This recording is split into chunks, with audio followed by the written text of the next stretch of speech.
The dusty streets of Millbrook, Texas had seen plenty of wealthy men come and go, but none quite like Harrison Blackwood.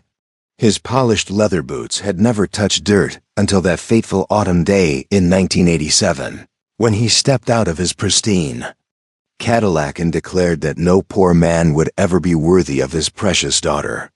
What he didn't know was that across town, a young cowboy named Jake Sullivan was about to prove him devastatingly wrong, not with money, but with something far more valuable.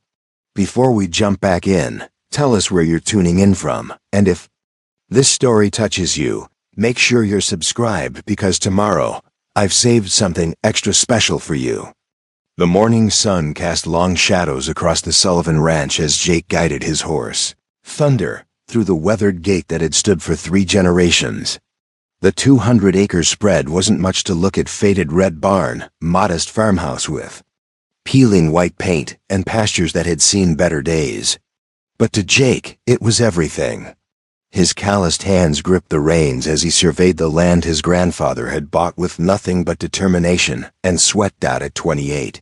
Jake Sullivan embodied everything his grandfather had taught him about hard work and integrity.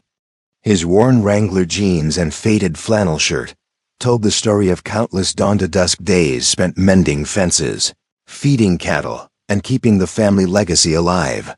The Sullivan Ranch might not have been profitable in years, but it was home.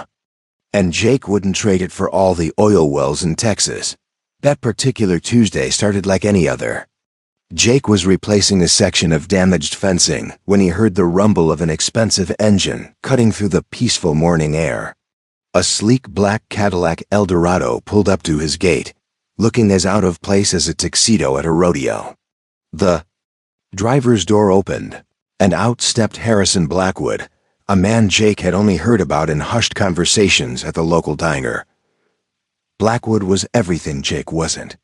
His silver hair was perfectly styled, his navy suit pressed to perfection, and his Italian leather shoes probably cost more than Jake's monthly grocery budget. He owned the largest construction company in 3 counties, lived in a mansion on the hill overlooking Millbrook, and had the kind of wealth that opened doors and commanded respect wherever he went. "You must be Sullivan," Blackwood said, his voice carrying the authority of a man accustomed to being obeyed. He didn't extend his hand for a shake, instead keeping his distance as if Jake's honest work clothes might somehow contaminate his expensive attire. Jake straightened up, wiping his hands on a rag before nodding. "That's right, Jake Sullivan. What can I do for you, Mr. Blackwood?" Blackwood's eyes swept across the property with obvious disdain, taking in the peeling paint, the patched barn roof, and the modest size of the herd grazing in the distance. "I'll get straight to the point, boy. I hear you've been sniffing around my daughter Emma. I'm here to tell you to stay away from her." The words hit Jake like a physical blow, but he kept his expression steady. Emma Blackwood was the most beautiful woman in Millbrook, with her flowing auburn hair and eyes the color of summer sky. More than that, she was kind, intelligent, and had a laugh that could light up the darkest room. Jake had met her 3 weeks earlier at the annual Harvest Festival, where she'd been volunteering at the food tent. Despite her father's obvious wealth, they'd struck up a conversation over apple pie and sweet tea, and Jake had been amazed to discover that beneath her polished exterior was a woman who genuinely cared about people.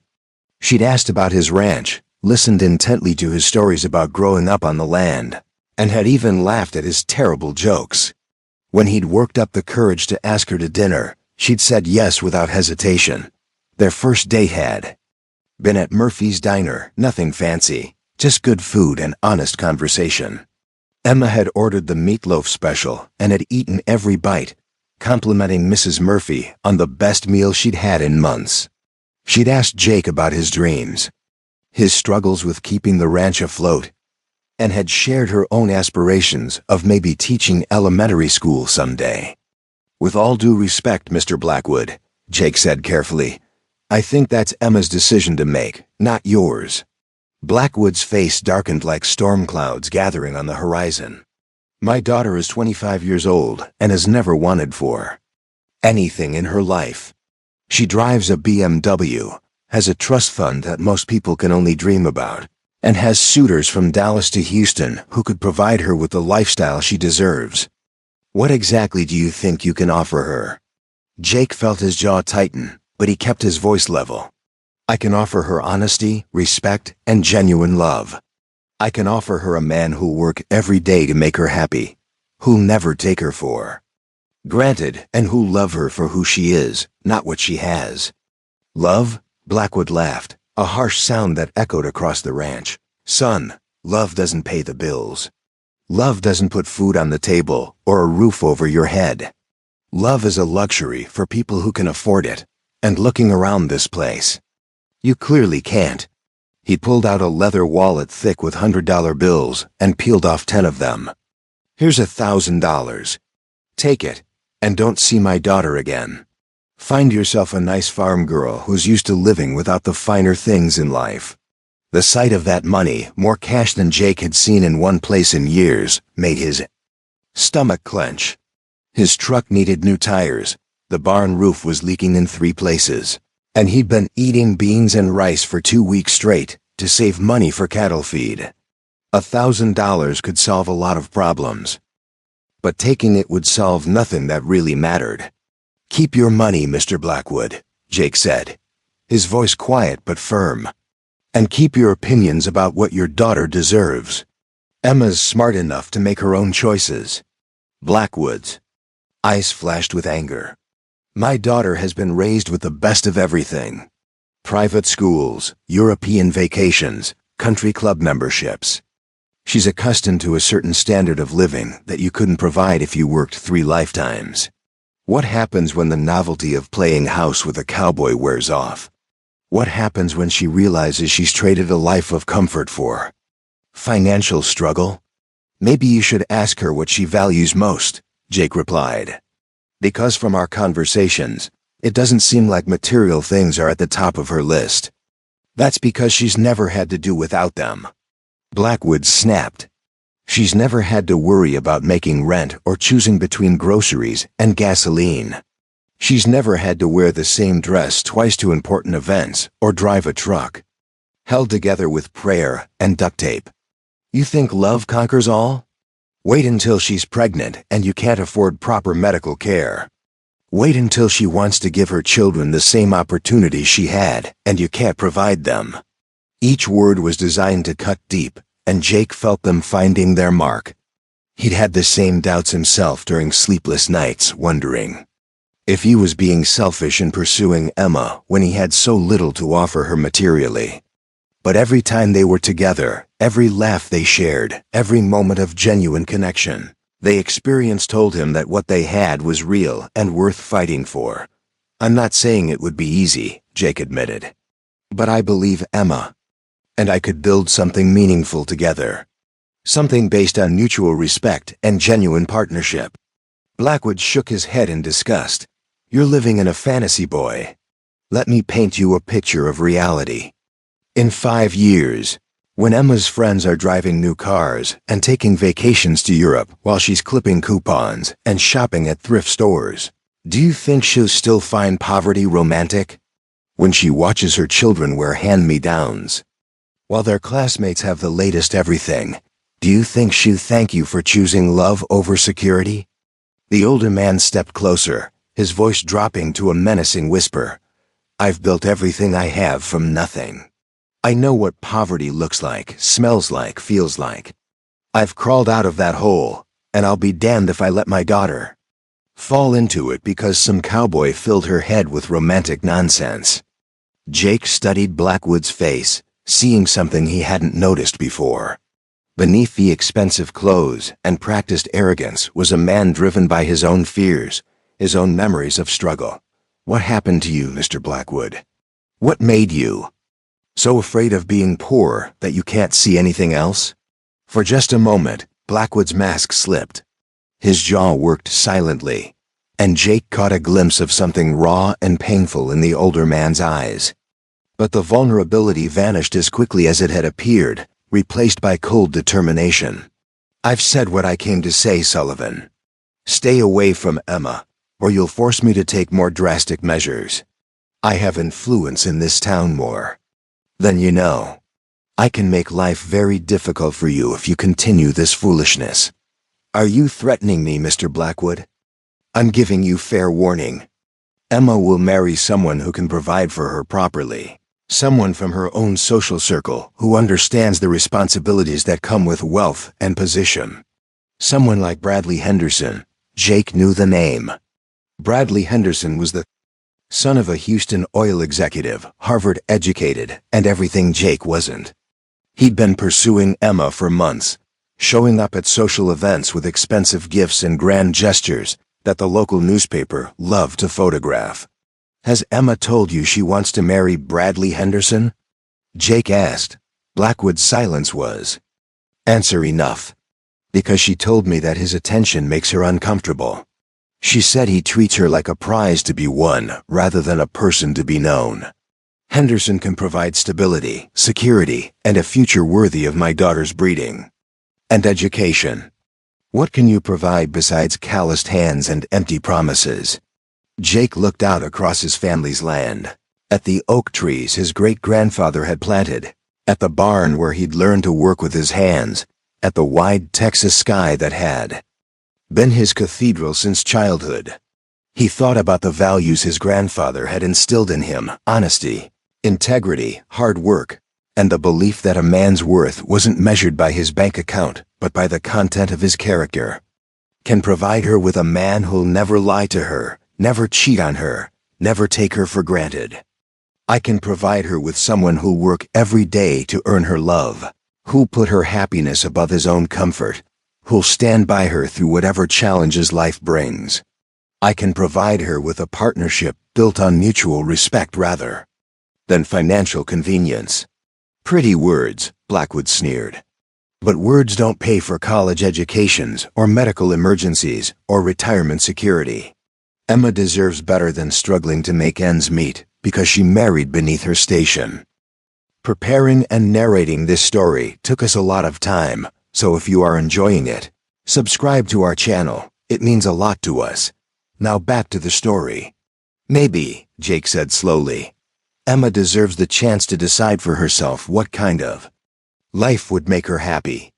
Maybe she deserves a man who sees her as more than just a symbol of his success or a way to maintain his social status.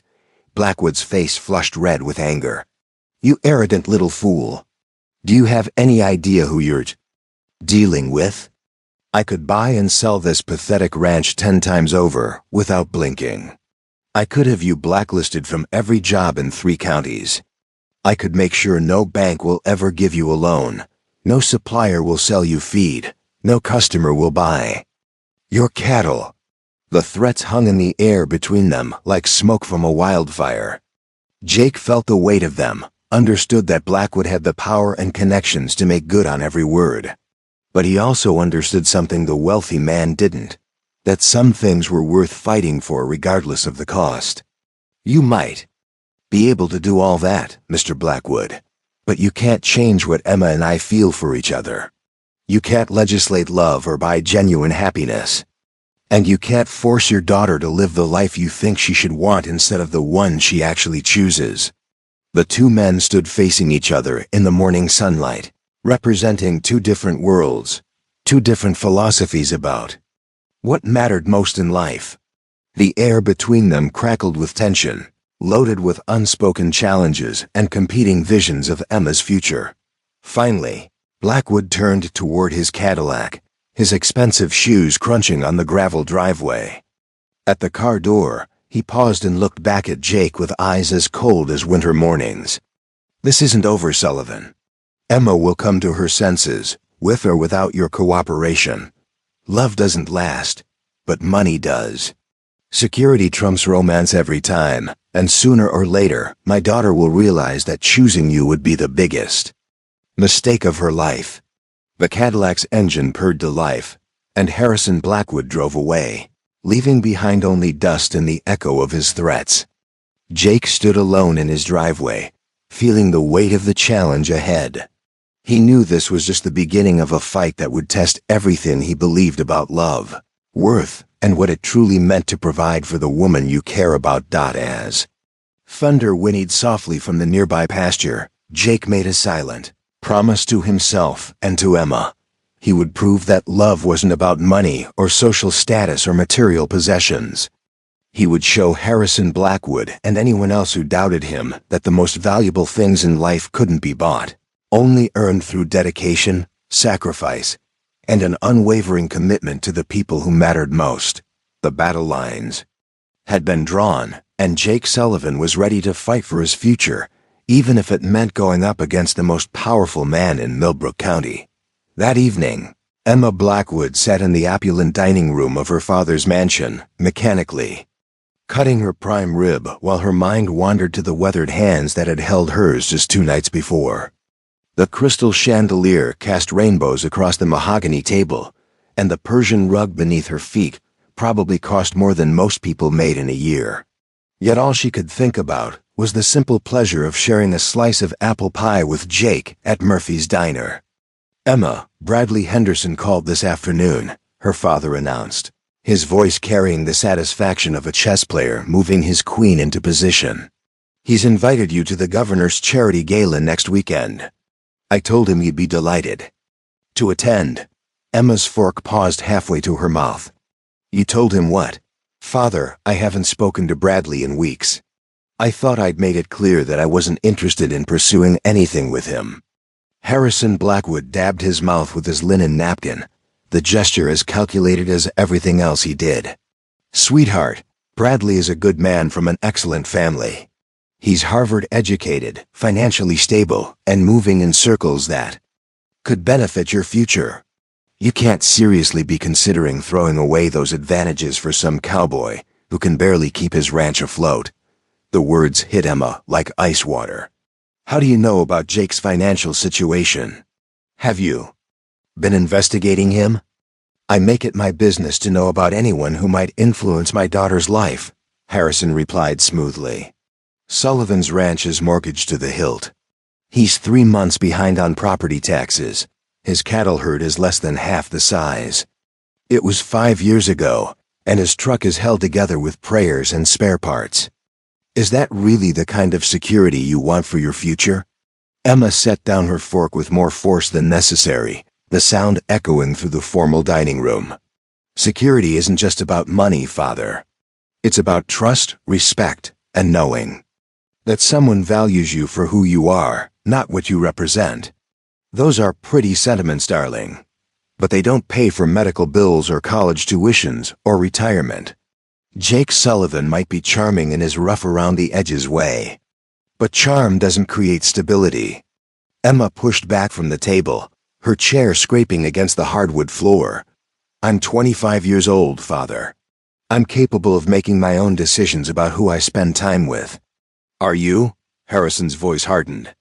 "Because from where I'm sitting, it looks like you're about to make the biggest mistake of your life. You've never wanted for anything, Emma. You've never had to choose between paying the electric bill or buying groceries. You've never had to wear the same outfit to multiple social events because you couldn't afford anything new. Do you really understand what you'd be signing up for?" Emma felt tears of frustration prick at her eyes, but she refused to let them fall. "Maybe I've never experienced those things because you've never given me the chance to understand what really matters. Maybe growing up with everything handed to me has made me appreciate the value of someone who's actually worked for what he has. Or maybe you're romanticizing poverty because you've never actually lived it," Harrison countered. "Emma, I built this fortune from nothing. I know what it's like to go to bed hungry, to have the electricity shut off, to wear shoes with holes. In the solace, I clawed my way out of that life so you would never have to experience it. Don't throw away everything I've sacrificed to give you." For the first time, Emma heard something vulnerable in her father's voice, a crack in the armor of his usual commanding presence. She turned back to face him, seeing past the expensive suit and perfect grooming to the man underneath, a man who carried scars from a difficult past. "Tell me about it," she said softly, sinking back into her chair. "Tell me about your childhood. You've never talked about it before." Harrison's jaw worked silently for a moment, as if the memories were too painful to voice. My father was a day laborer who drank away most of what he earned. My mother took in laundry to try to make ends meet. We lived in a two-room shack with no running water and newspapers stuffed in the cracks to keep out the wind. I wore the same pair of pants to school every day until they literally fell apart, and the other kids never let me forget it. Emma felt her heart clench at the pain in his voice, understanding for the first time where his driving need for financial security had come from. I was 15 when I swore I'd never be poor again, Harrison continued, his eyes distant with memory. I worked construction jobs after school, saved every penny, and put myself through business school. I married your mother because she came from a good family, because I thought she could help me climb the social ladder I'd been locked out of my entire childhood. Did you love her? Emma asked quietly. Harrison's pause spoke volumes. I cared for her deeply. She was a good woman, and she deserved better than the driven, ambitious man I became. But love is a luxury I couldn't afford when I was building our future. The admission hung between them like a bridge Emma had never known existed. For the first time, she understood that her father's obsession with wealth and status wasn't just about greed or social climbing. It was about survival, about never being vulnerable again. Father, I understand why financial security is important to you. But what if there's a middle ground? What if someone can provide emotional security even if they can't provide material luxury? There is no middle ground when it comes to survival. Emma, either you have enough money to weather life's storms, or you don't. Either you can provide for your family's needs, or you can't. Love doesn't cure cancer, pay for emergency surgeries, or send children to college. Emma stood up again, this time with quiet determination rather than frustration. Maybe not. But love makes all of those challenges easier to bear. Love gives you a partner to face difficulties with instead of facing them alone. She moved toward the doorway, then turned back to her father. Jake invited me to see his ranch this weekend. I'm going. Emma, if you go out there, you'll see exactly what I'm talking about. You'll see the reality of what a life with him would look like, and you'll understand why I'm trying to protect you. Maybe I will see that, Emma agreed.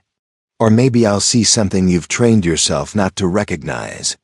Maybe I'll see that a man's worth isn't measured by the size of his bank account. That Saturday morning dawned crisp and clear, with autumn painting the Texas landscape in shades of gold and crimson. Emma drove her BMW down the dusty road leading to the Sullivan Ranch, her heart racing with a mixture of anticipation and nervousness. She'd traded her usual designer clothes for jeans and boots, wanting to experience Jake's world on its own terms, rather than as a tourist from another life. The ranch looked different in daylight than it had during her brief evening visits. The morning sun illuminated every weathered board, every patch of peeling paint, every sign of financial struggle that her father had cataloged with such precision. But it also revealed things he hadn't mentioned: the careful maintenance of essential structures, the obvious love and attention paid to the animals, the sense of history and continuity that permeated every acre. Jake emerged from the barn as she parked, his face lighting up with a smile that made her pulse quicken. He was leading a beautiful chestnut mare, and Emma could see the gentle way he handled the animal, the easy communication between man and horse that spoke of years of mutual trust.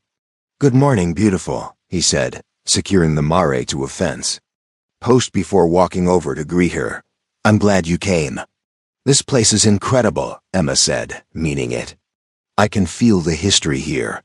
How long has your family owned this land?" "My great-grandfather bought these 200 acres in 1923 with money he'd saved working cattle drives," Jake replied with obvious pride. "He built that original barn with his own hands, cleared the pastures with a mule and a plow. My grandfather expanded the herd during the good years, and my father, well, he did his best to keep it going through some tough times." Emma heard the slight hesitation when Jake mentioned his father, the careful diplomatic phrasing that suggested a more complicated story. "What happened to your parents?" Jake's expression grew somber. Dad died in a tractor accident when I was 22, just after I graduated from Texas A&M. Mom passed from cancer 3 years later. The medical bills pretty much wiped out everything Dad had built up, and I've been trying to get back on solid ground ever since. The simple statement revealed so much about Jake's character, his willingness to sacrifice his own financial security to care for his mother, his determination to honor his family's legacy despite overwhelming challenges, his refusal to abandon the land that held 4 generations of memories. "I'm sorry," Emma said softly. "That must have been incredibly difficult." It was, but it also taught me what really matters. When Mom was sick, all the money in the world couldn't have made the time we had together more precious. When she was scared, it wasn't her bank balance that comforted her, it was knowing she was loved, and that she'd raised a son who would carry on the values she and Dad had taught me. They walked together through the ranch, Jake pointing out improvements he'd made, challenges he was working to overcome, and dreams he had for the future. Emma found herself captivated not just by his vision, but by the way he talked about the land and animals in his care. There was no pretense, no attempt to minimize the difficulties or exaggerate the successes. "The cattle market's been tough the last few years," Jake explained as they watched his small herd grazing in the distance. "I've had to sell off about half the herd to make ends meet, but I'm hoping to build back up slowly. The key is being patient, making smart decisions, and not taking on debt I can't handle." "It sounds like you have a solid plan," Emma said. "What's your biggest challenge right now?" Jake chuckled ruefully. "Besides everything, probably the barn roof. It's been patched so many times it looks like a quilt, but it needs a complete replacement. That's about a $15,000 job I can't afford right now, so I keep patching and hoping it holds through another winter." Emma looked at the barn with new eyes, seeing past the weathered exterior to the practical challenges Jake faced every day. $15,000 was less than she'd spent on her last shopping trip to Dallas. Yet for Jake, it represented an insurmountable obstacle that affected every aspect of his operation. What would happen if the roof failed completely? "I'd lose equipment, hay, feed, probably everything I've got stored in there. It would set me back years, maybe force me to sell the ranch." Jake's voice remained steady, but Emma could hear the fear underneath. "Some nights I lie awake listening to the wind and rain, praying it holds together just a little longer." They continued their tour in comfortable silence, Emma absorbing the reality of Jake's situation, while also recognizing the strength it took to face such uncertainty with grace and determination. When they reached a small rise overlooking the entire property, Jake stopped and turned to her with an expression of vulnerable honesty. "I need to be straight with you about something, Emma. Your father came to see me yesterday." Emma felt her stomach drop. "What did he say?" "He offered me money to stop seeing you. When I refused, he threatened to use his influence to make things difficult for me.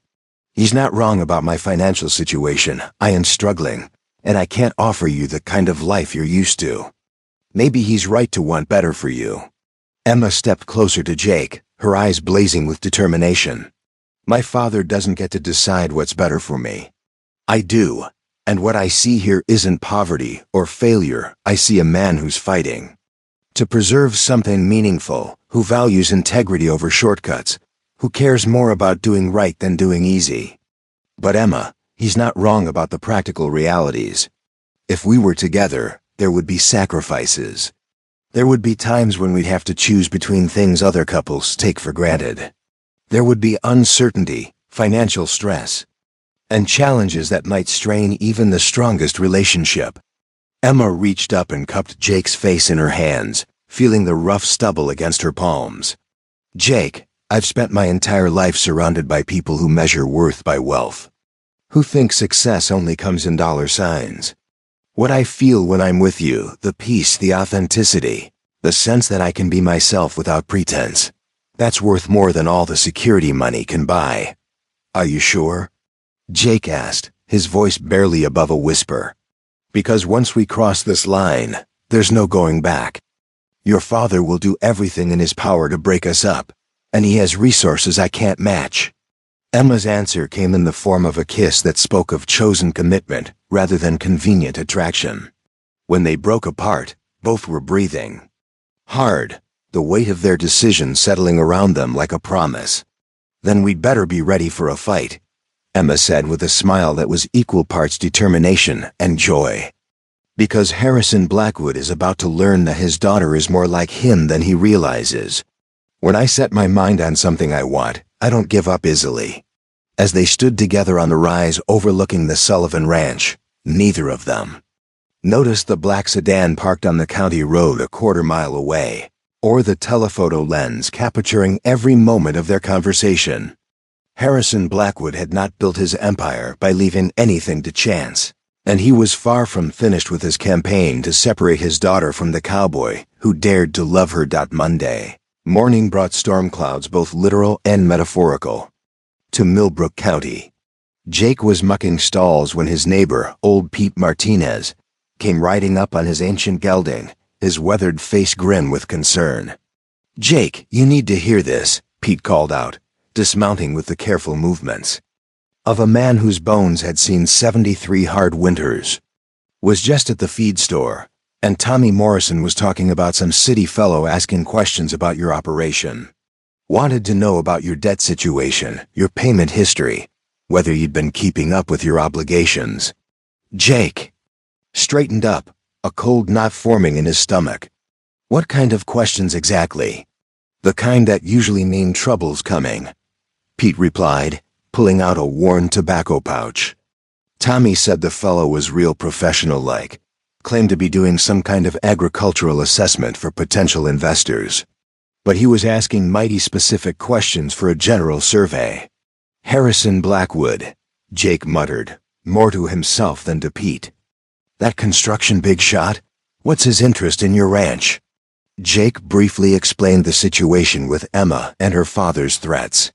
Pete listened without interruption, occasionally spitting tobacco juice into the dirt while his expression grew increasingly concerned. "Son, I've known Harrison Blackwood longer than most folks in this county," Pete said when Jake finished. "Back before he had money, when he was just another hungry young man trying to make something of himself. He's not the kind to make idle threats. What do you know about him?" Pete was quiet for a long moment, gathering his thoughts. "This was back in '64, maybe '65. Harrison was working construction for my brother-in-law's company, and there was this foreman named Dutch Kellerman who had it out for him. Dutch was one of those good old boys who didn't like seeing ambitious young men trying to rise above their station. He'd give Harrison the worst jobs, dock his pay for imaginary infractions, make his life miserable every way he could." Jake waited, sensing there was more to the story. One day, Dutch went too far. Accused Harrison of stealing tools, had him fired without cause. Harrison didn't say much, just packed up his gear and left. But 6 months later, Dutch's truck got repossessed. His wife found out about his gambling debts, and somehow the IRS decided to take a real close look at his taxes. Dutch ended up losing his house, his job, everything. You think Harrison orchestrated all that? I think Harrison learned early that the best revenge is the kind where your enemy destroys himself, and you just provide the right incentives. Dutch never could prove anything, but he knew. Harrison had made connections, called in favors, and systematically dismantled the man who'd wronged him. Jake felt the chill of understanding. "And you think he'll do the same to me?" "I think he'll do whatever it takes to protect what he sees as his daughter's best interests. The question is, are you prepared for that kind of fight?" Before Jake could answer, his phone rang. The caller ID showed Millbrook County Bank, and Jake's heart sank. He'd been expecting this call, but had hoped it would never come. "Mr. Sullivan? This is Margaret Wilson from the bank. I need you to come in this morning to discuss your account. There's been a development regarding your loan situation." 2 hours later, Jake sat across from Margaret Wilson's desk in the sterile fluorescent lighting of the bank's office. Margaret was a kind woman in her 50s who'd known Jake's family for decades. and the sympathy in her eyes told him everything. He needed to know before she spoke a word.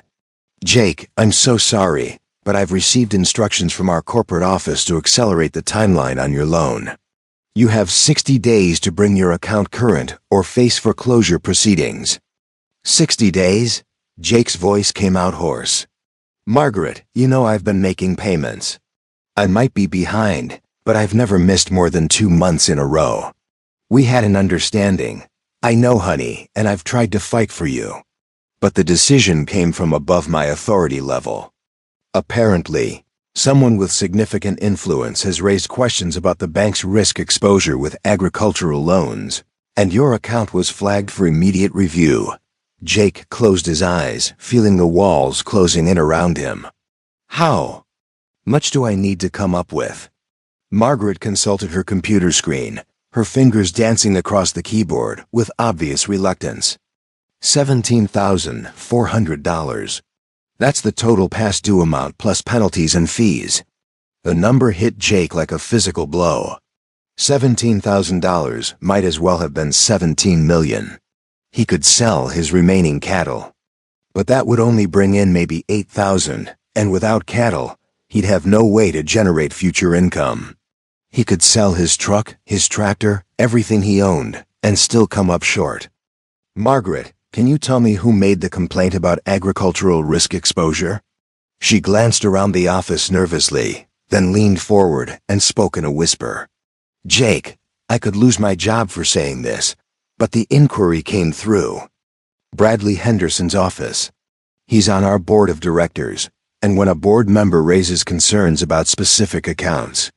Jake nodded grimly. Bradley Henderson, the same man Harrison Blackwood wanted his daughter to marry.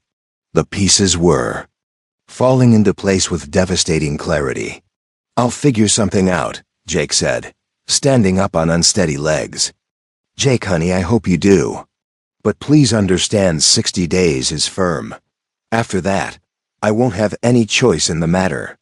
Jake walked out of the bank in a daze, the autumn sunshine feeling cold against his skin. $17,000. 60 days. As he climbed into his battered pickup truck, his phone buzzed with a text message from an unknown number. "Perhaps you're ready to discuss my offer now. The 1,000 I mentioned has grown to 20,000 if you make the right choice." Jake stared at the message, his hands shaking with a mixture of rage and despair. $20,000, more than enough to save the ranch and start fresh. All he had to do was walk away from Emma and never look back. He was still sitting in the bank parking lot when another vehicle pulled up beside him. Emma's BMW door opened, and she hurried over to his truck, her face creased with worry. "Jake, what's wrong? You look like you've seen a ghost." He showed her the text message and then explained about the bank meeting. Emma's face grew pale as she absorbed the implications. $20,000, she said quietly. "He's really serious about this. Emma, maybe your father's right. Maybe I am being selfish, trying to hold on to you when I can't even hold on to my own ranch. What kind of future can I offer you if I lose everything my family spent 4 generations building?" Emma grabbed his hands, her grip fierce and determined. "Jake Sullivan, don't you dare let him win like this. Don't let him convince you that your worth is tied to your bank account. But what if he's right about the practical realities? What if love really isn't enough?" Emma was quiet for a long moment, staring out at the bustling main street of Millbrook. When she spoke, her voice carried a steely resolve that reminded Jake uncomfortably of her father. "How much do you need to save the ranch?" "Emma, I'm not taking money from you. That's not who I am. I'm not offering charity, Jake. I'm talking about an investment, a partnership." Jake shook his head. "Your father would disown you." "Let me worry." "About my father? How much?" $17,000 to bring the loan current, plus probably another 10 to 15 for immediate repairs and operational expenses. "But Emma, $35,000 total," she interrupted. "I have that much in my personal savings account. Money I inherited from my grandmother. Money that's mine regardless of what my father thinks or wants." Jake felt his throat constrict. with emotion. "I can't let you risk your inheritance on a struggling ranch and an uncertain future." "It's not uncertain if we're building it together," Emma replied. "Jake, I've spent my entire life watching my father use money as a weapon, as a way to control people and situations. For once, I want to use money as a tool to build something beautiful instead of destroy it. And if the ranch fails anyway? If we can't make it profitable?" Emma smiled, and in that smile Jake saw not naivety but genuine wisdom. "Then at least we'll fail together, trying to build something meaningful instead of settling for something convenient. Jake, I'd rather struggle with you than be comfortable with anyone else." That afternoon, Emma walked into Millbrook County Bank with the confidence that came from growing up in a world where money talked and doors opened. She'd spent the previous hour on the phone with her grandmother's attorney, arranging for an immediate transfer of funds from her trust account. Margaret Wilson looked surprised to see Emma Blackwood in her office, but quickly masked her expression with professional courtesy. "Miss Blackwood, what can I do for you today?" "I'd like to make a payment on Jake Sullivan's loan," Emma said, sliding the cashier's check across the desk. "This should bring his account current with enough left over for a small buffer." Margaret stared at the check made out for $25,000 with obvious shock. "Miss Blackwood, I'm not sure this is. I mean, your father." "My father isn't involved in this transaction," Emma said firmly. "This is my money from my personal inheritance, and I'm choosing to use it to help someone I care about." "Is there a legal problem with that?" "No, ma'am, there's no legal issue. It's just ... well, this is highly unusual. I imagine a lot of things about my relationship with Jake Sullivan are going to be unusual," Emma replied with a slight smile. "But that doesn't make them wrong." As Margaret processed the payment, Emma felt a sense of liberation she'd never experienced before. For the first time in her life, she was using her privilege and resources to build something up rather than simply maintain the status quo. She was choosing love over fear, partnership over dependency, hope over security. Pete was quiet for a long moment, gathering his thoughts. This was back in '64, maybe '65. Harrison was working construction for my brother-in-law's company, and there was this foreman named Dutch Kellerman who had it out for him. Dutch was one of those good old boys who didn't like seeing ambitious young men trying to rise above their station. He'd give Harrison the worst jobs, dock his pay for imaginary infractions, make his life miserable every way he could. Jake waited, sensing there was more to the story. One day, Dutch went too far. Accused Harrison of stealing tools, had him fired without cause. Harrison didn't say much, just packed up his gear and left. But 6 months later, Dutch's truck got repossessed. His wife found out about his gambling debts, and somehow the IRS decided to take a real close look at his taxes. Dutch ended up losing his house, his job, everything. You think Harrison orchestrated all that? I think Harrison learned early that the best revenge is the kind where your enemy destroys himself, and you just provide the right incentives. Dutch never could prove anything, but he knew. Harrison had made connections, called in favors, and systematically dismantled the man who'd wronged him. Jake felt the chill of understanding. "And you think he'll do the same to me?" "I think he'll do whatever it takes to protect what he sees as his daughter's best interests. The question is, are you prepared for that kind of fight?" Before Jake could answer, his phone rang. The caller ID showed Millbrook County Bank, and Jake's heart sank. He'd been expecting this call, but had hoped it would never come. "Mr. Sullivan? This is Margaret Wilson from the bank. I need you to come in this morning to discuss your account. There's been a development regarding your loan situation." 2 hours later, Jake sat across from Margaret Wilson's desk in the sterile fluorescent lighting of the bank's office. Margaret was a kind woman in her 50s who'd known Jake's family for decades, and the sympathy in her eyes told him everything he needed to know before she spoke a word. "Jake, I'm so sorry, but I've received instructions from our corporate office to accelerate the timeline on your loan. You have 60 days to bring your account current or face foreclosure proceedings. 60 days? Jake's voice came out hoarse. Margaret, you know I've been making payments. I might be behind, but I've never missed more than 2 months in a row. We had an understanding. I know, honey, and I've tried to fight for you. But the decision came from above my authority level. Apparently, someone with significant influence has raised questions about the bank's risk exposure with agricultural loans, and your account was flagged for immediate review. Jake closed his eyes, feeling the walls closing in around him. How much do I need to come up with? Margaret consulted her computer screen, her fingers dancing across the keyboard with obvious reluctance. $17,400. That's the total past due amount plus penalties and fees. The number hit Jake like a physical blow. $17,000 might as well have been $17 million. He could sell his remaining cattle. But that would only bring in maybe $8,000, and without cattle, he'd have no way to generate future income. He could sell his truck, his tractor, everything he owned, and still come up short. Margaret, can you tell me who made the complaint about agricultural risk exposure? She glanced around the office nervously, then leaned forward and spoke in a whisper. Jake, I could lose my job for saying this, but the inquiry came through. Bradley Henderson's office. He's on our board of directors, and when a board member raises concerns about specific accounts. Jake nodded grimly. Bradley Henderson, the same man Harrison Blackwood wanted his daughter to marry. The pieces were falling into place with devastating clarity. I'll figure something out, Jake said, standing up on unsteady legs.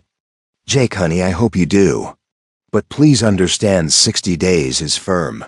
After that, I won't have any choice in the matter. Jake walked out of the bank in a daze, the autumn sunshine feeling cold against his skin. $17,000. 60 days. As he climbed into his battered pickup truck, his phone buzzed with a text message from an unknown number. Perhaps you're ready to discuss my offer now. The $1,000 I mentioned has grown to $20,000 if you make the right choice. Jake stared at the message, his hands shaking with a mixture of rage and despair. $20,000, more than enough to save the ranch and start fresh. All he had to do was walk away from Emma and never look back. He was still sitting in the bank parking lot when another vehicle pulled up beside him. Emma's BMW door opened, and she hurried over to his truck, her face creased with worry. Jake, what's wrong? You look like you've seen a ghost. He showed her the text message and then explained about the bank meeting. Emma's face grew pale as she absorbed the implications. $20,000, she said quietly. He's really serious about this. Emma, maybe your father's right. Maybe I am being selfish, trying to hold on to you when I can't even hold on to my own ranch. What kind of future can I offer you if I lose everything my family spent 4 generations building? Emma grabbed his hands, her grip fierce and determined. Jake Sullivan, don't you dare let him win like this. Don't let him convince you that your worth is tied to your bank account. But what if he's right about the practical realities? What if love really isn't enough? Emma was quiet for a long moment, staring out at the bustling main street of Millbrook. When she spoke, her voice carried a steely resolve that reminded Jake uncomfortably of her father. How much do you need to save the ranch? Emma, I'm not taking money from you. That's not who I am. I'm not offering charity, Jake. I'm talking about an investment, a partnership. Jake shook his head. Your father would disown you. Let me worry. About my father? How much? $17,000 to bring the loan current, plus probably another 10 to 15 for immediate repairs and operational expenses. But Emma, $35,000 total, she interrupted. I have that much in my personal savings account. Money I inherited from my grandmother. Money that's mine regardless of what my father thinks or wants. Jake felt his throat constrict. With emotion. I can't let you risk your inheritance on a struggling ranch and an uncertain future. It's not uncertain if we're building it together, Emma replied. Jake, I've spent my entire life watching my father use money as a weapon, as a way to control people and situations. For once, I want to use money as a tool to build something beautiful instead of destroy it. And if the ranch fails anyway? If we can't make it profitable? Emma smiled, and in that smile Jake saw not naivety but genuine wisdom.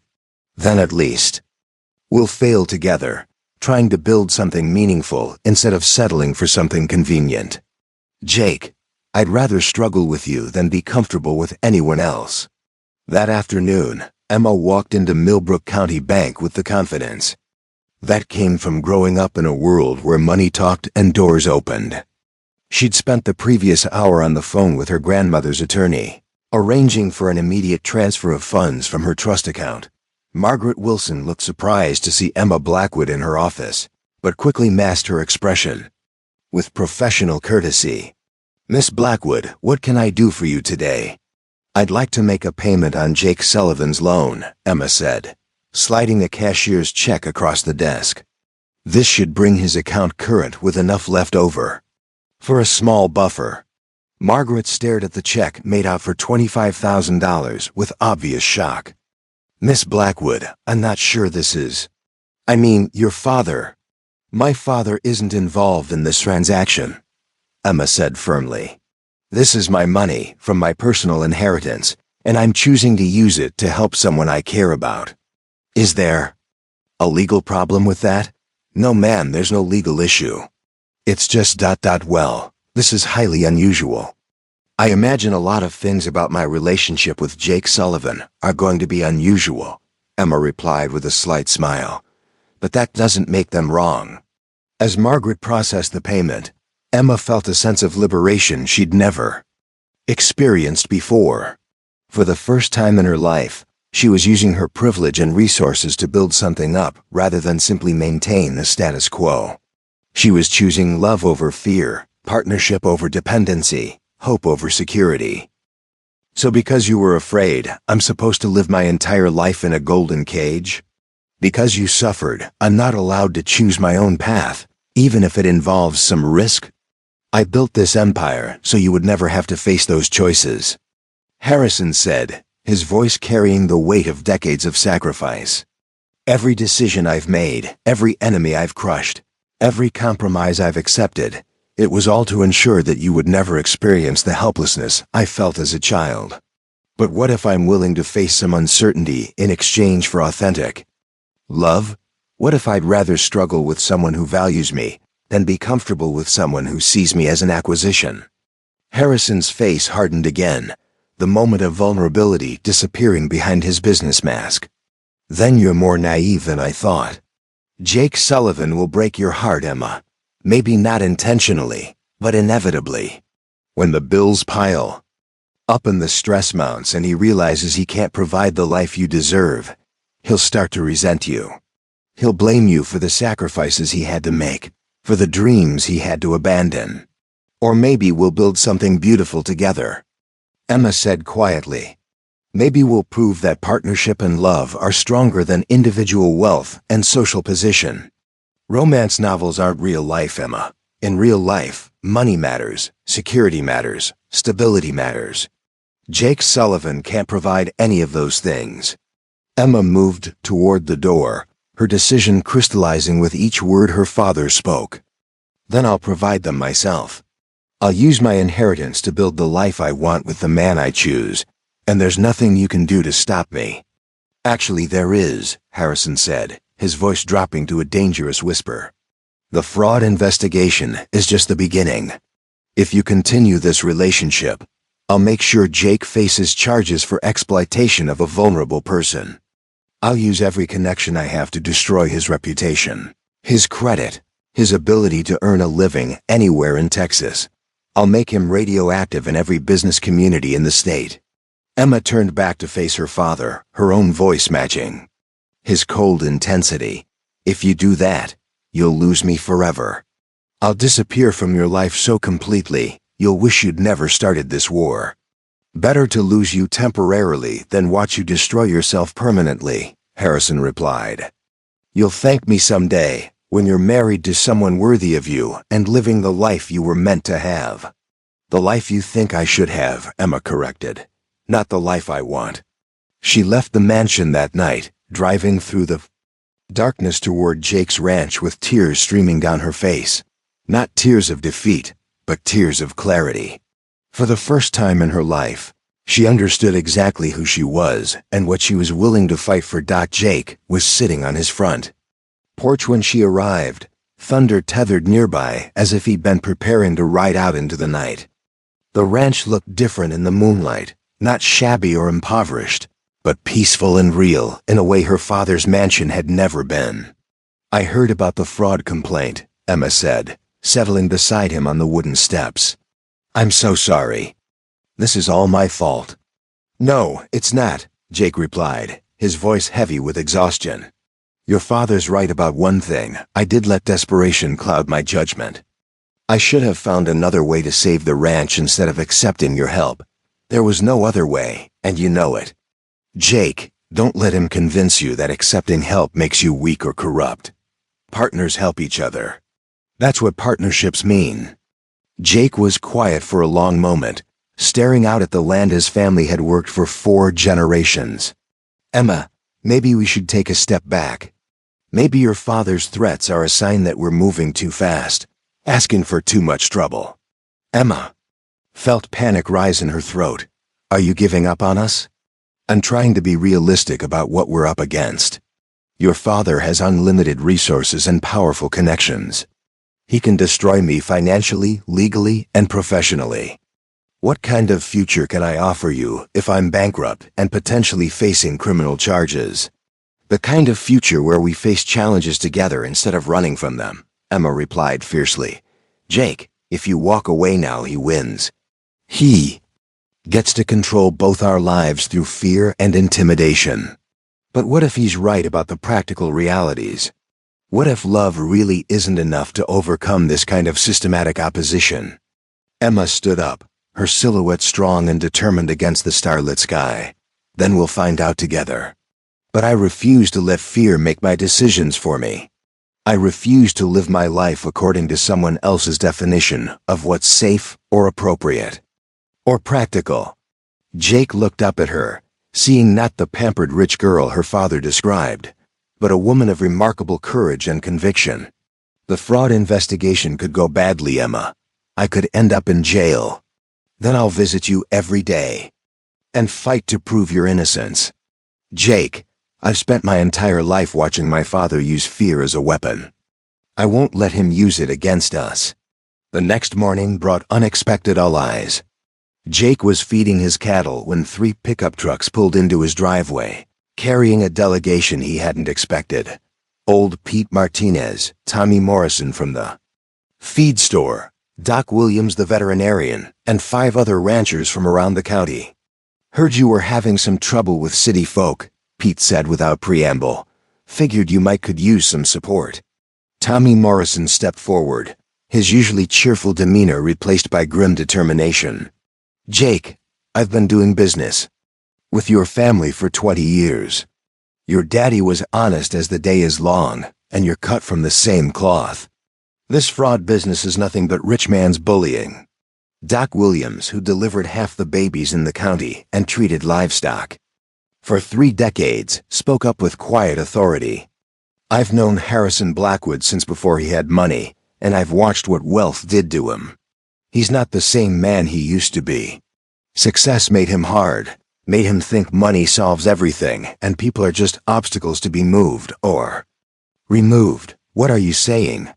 Jake asked, overwhelmed by this unexpected show of support. We're saying you've got friends in this community, Pete replied. Friends who remember what matters and what doesn't.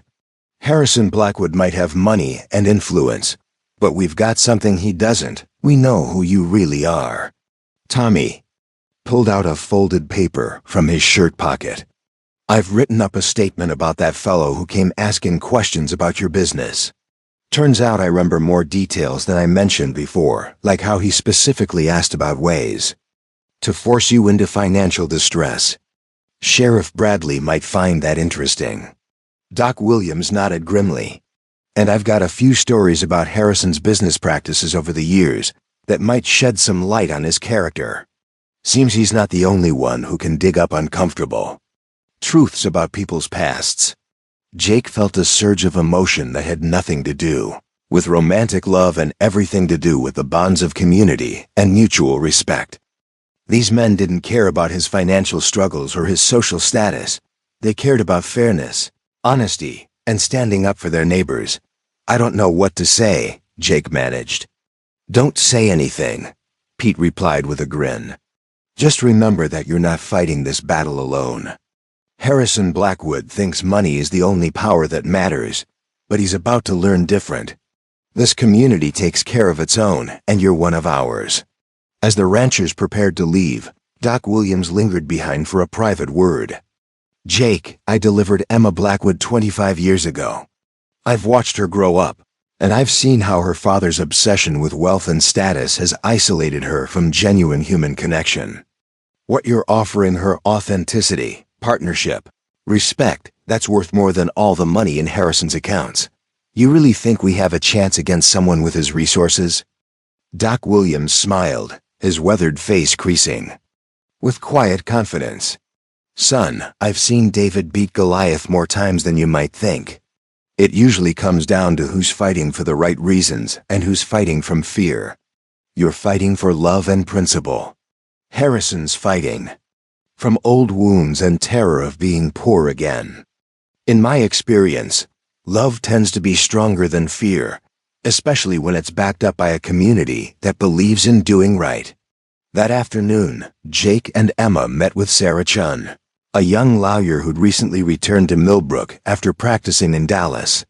Sarah had grown up in the county, understood the local dynamics, and had a reputation for taking on cases that bigger firms wouldn't touch. "I've reviewed the fraud complaint," Sarah said, spreading documents across her desk. "It's weak legally, but strategically smart. Harrison's not trying to win in court. He's trying to pressure you into backing down by making the legal process expensive and emotionally draining. Can we fight it?" Emma asked. "Absolutely. The evidence shows that Emma initiated the financial transaction, that Jake initially refused her offer, and that there was no deception about his feelings or intentions. But Harrison's betting that you won't have the resources or stamina for a prolonged legal battle." Jake leaned forward, his jaw set with determination. "What does he not know about us?" Sarah smiled, seeing the steel beneath Jake's quiet demeanor. "He doesn't know that sometimes the underdog has more fight than anyone expects. He doesn't know that love makes people stronger, not weaker. And he definitely doesn't know that this community has decided to stand with you." As they left Sarah's office, Emma took Jake's hand, their fingers intertwining like the roots of two trees growing stronger together. The battle ahead would test everything they believed about love, community, and the true meaning of wealth. But for the first time since this conflict began, they weren't facing it alone. The Millbrook County Courthouse had stood for 87 years, weathering everything from Dust Bowl storms to oil boom scandals. On this crisp October morning, it would witness something unprecedented: the richest man in 3 counties being investigated for abuse of power and conspiracy to commit fraud. Sarah Chun had spent the weekend building her case with the methodical precision of a master craftsman. The evidence she'd uncovered painted a devastating picture of Harrison Blackwood's systematic campaign against Jake Sullivan. Phone records showing calls between Harrison and Bradley Henderson in the days before the loan acceleration. Bank documents revealing the unusual speed with which Jake's account had been flagged for review. Witness statements from Tommy Morrison and others about the mysterious agricultural assessor, asking pointed questions about Jake's finances. "We're not just defending against Harrison's fraud accusations anymore," Sarah explained to Jake and Emma in her office Monday morning. "We're going on the offense. I've filed a counter-complaint alleging conspiracy, abuse of process, and intentional interference with business relationships." Jake studied the legal documents spread across the table, their formal language describing his life in terms of damages and violations. "What does this mean practically?" It means Harrison Blackwood is about to discover that the justice system works both ways, Sarah replied with a satisfied smile. He thought he could use the courts as a weapon against you. Now he'll learn what it feels like to be on the receiving end. Emma leaned forward, her eyes bright with determination. What do you need from us? Everything. Every conversation, every threat, every attempt at intimidation. I want a complete timeline of Harrison's actions from the moment he learned about your relationship. Sarah pulled out a yellow legal pad. And Emma, I need you to be prepared for this to get very ugly very quickly. Your father is going to come after you personally once he realizes we're serious about fighting back. As if summoned by their conversation, Emma's phone rang. The caller ID showed father, and for a moment, she hesitated. Then she answered with steel in her voice. Hello, father. Emma, we need to talk, immediately. I'm sending a car for you. I'm perfectly capable of driving myself if I choose to come, which I haven't decided yet. Harrison's voice carried a dangerous edge she'd never heard before. This isn't a request, Emma. You have 1 hour to get to my office, or the consequences will be severe for everyone involved. Emma looked at Jake and Sarah, seeing her own determination reflected in their faces. I'll be there in 2 hours, and I'm bringing my attorney. If you want to threaten me, you can do it in front of witnesses. She hung up before Harrison could respond, her hand trembling slightly but her voice steady. He's escalating. That means we're getting to him. Or it means he's about to unleash something we haven't anticipated, Jake said quietly.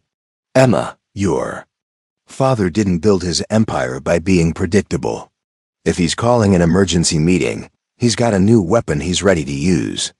2 hours later, the elevator in the Blackwood construction building carried an unlikely trio to the penthouse floor. A cowboy in his best jeans and pressed shirt, a young woman who'd traded designer clothes for practical business attire, and a sharp-eyed lawyer carrying a briefcase full of evidence. The receptionist, clearly uncomfortable with the tension, led them into Harrison's corner office. Harrison wasn't alone. Bradley Henderson sat in one of the leather chairs, his expression smug with anticipated victory. Beside him was a woman in an expensive suit whom Sarah immediately recognized as Margaret Thornfield, one of Dallas's most ruthless corporate attorneys. Emma, please sit down, Harrison said, his voice deceptively calm. I think you'll find what I have to say very interesting. Emma remained standing, Jake and Sarah flanking her like bodyguards. If you have something to say, say it. We don't have all day for your theatrical productions. Harrison smiled, but there was no warmth in it. Very well. I've had investigators looking into Mr. Sullivan's background, and what they've discovered is quite illuminating. He slid a manila folder across his desk. It seems your noble cowboy isn't quite as honest as he pretends to be. Emma picked up the folder with steady hands, though Jake could see the tension in her shoulders. Inside were photographs, documents, and what appeared to be financial records dating back several years. What am I looking at? Emma asked. Margaret Thornfield spoke for the first time, her voice crisp and professional. Insurance fraud, Miss Blackwood. 3 years ago, Mr. Sullivan filed a claim for storm damage to his barn roof. The claim was paid in full $15,000. Yet as you can see from these surveillance photographs, the damage was minimal and pre-existing. Jake felt the blood drain from his face. The insurance claim he'd almost forgotten about it in the chaos of everything else. After his mother's death, when the medical bills had overwhelmed him, he'd been desperate for any legitimate way to raise money for ranch operations. The damage was real, Jake said, his voice hoarse. The storm just made existing problems worse. According to the insurance adjuster's report, you claimed the entire roof needed replacement due to storm damage. Bradley Henderson interjected, clearly enjoying Jake's discomfort. But according to these photos taken by a private investigator, most of that damage existed before the storm. That's textbook insurance fraud, punishable by up to 10 years in prison. Sarah stepped forward, her legal instincts kicking in. I'd like to examine those documents and photographs. Chain of custody, authentication, the circumstances under which they were obtained, all of that matters in determining their admissibility. By all means, Margaret Thornfield replied smoothly. Though I think you'll find everything is quite legitimate, Mr. Blackwood's investigators are very thorough. Emma was studying the photographs with growing anger. These pictures were taken from our property. You've been spying on us. I've been protecting my daughter from a man with a history of dishonest behavior, Harrison replied. Insurance fraud isn't just a crime, Emma, it's a character issue. It shows a willingness to lie and cheat when circumstances become difficult. Jake felt the walls closing in around him. The insurance claim had been a gray area at best. The storm had damaged the roof, but the roof had already been in poor condition. In his desperation after losing his mother, he described the damage in terms that maximized the payout. Not technically illegal, but not entirely honest either. There's more, Harrison continued, clearly savoring his moment of triumph. Financial records showing a pattern of late payments, defaulted loans, and business relationships ended under questionable circumstances. Mr. Sullivan has been walking a tightrope between legitimate business and outright fraud for years. Emma's voice was dangerously quiet when she spoke. How long have you been investigating Jake? Since the day I first heard his name, Harrison admitted without shame. I told you I make it my business to know about anyone who might influence your life. What I found was a pattern of financial desperation leading to increasingly questionable decisions. Sarah was taking notes furiously, her expression unreadable. Mr. Blackwood, I hope you're prepared to explain to a judge how you obtained private financial records without authorization. Because what you're describing sounds like identity theft and invasion of privacy. Everything was obtained through legitimate channels, Margaret Thornfield replied smoothly. Credit reports, public records, insurance company files, all perfectly legal when you know how to ask the right questions. Jake felt Emma's hand slip into his, her grip fierce and supportive despite the devastating revelations. He wanted to explain, to contextualize the decisions he'd made during the darkest period of his life, but the words stuck in his throat. The insurance claim, Emma said quietly, still holding Jake's hand. Tell me about it. Jake took a deep breath, knowing that honesty was his only option now. After Mom died, I was drowning in medical bills and funeral expenses. The ranch was hemorrhaging money, and I was desperate for any legitimate way to raise funds. When the storm hit, it did damage the roof, but you're right, the roof was already in bad shape. I described the damage in a way that maximized the insurance payout. So you committed fraud, Bradley Henderson said with satisfaction. I bent the truth in a desperate situation, Jake replied, his voice gaining strength. The storm caused real damage, and the roof did need significant repair. I may have emphasized the storm's role and downplayed the pre-existing problems, but I didn't invent damage that didn't exist. Harrison leaned back in his chair, his expression triumphant. Emma, this is who you're willing to risk everything for. A man who lies to insurance companies, who can't manage his finances responsibly, who's facing multiple fraud allegations. Is this really the future you want?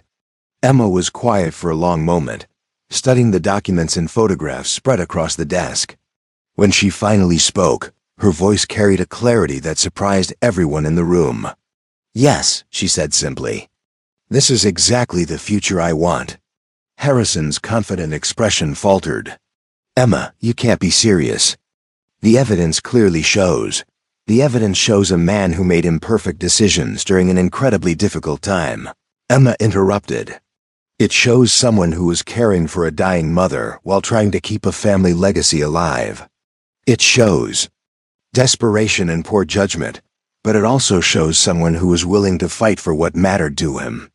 She turned to face her father directly, her voice gaining strength with each word. You know what your evidence doesn't show, Father? It doesn't show Jake abandoning his responsibilities. It doesn't show him walking away when things got difficult. It doesn't show him using other people's money to solve his problems, until I offered to help as a partner, not a victim. Bradley Henderson shifted uncomfortably in his chair. Emma, you're letting emotion cloud your judgment. The facts are clear. The facts are that you and my father conspired to create this crisis. Emma shot back. You used your position on the bank board to force Jake into an impossible situation, then tried to frame his acceptance of my help as fraud. You've invaded his privacy, stalked our relationship, and now you're trying to destroy him with questionable evidence from years ago. Margaret Thornfield spoke up with professional coldness. Miss Blackwood, regardless of the circumstances surrounding recent events, the insurance fraud allegations are serious and well documented.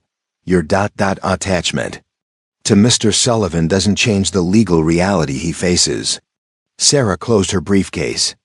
With a sharp click, her expression shifting from defensive to offensive.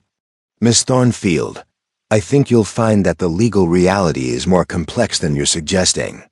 Statute of limitations issues, questions about evidence gathering, potential violations of privacy rights, all of these factors complicate any prosecution.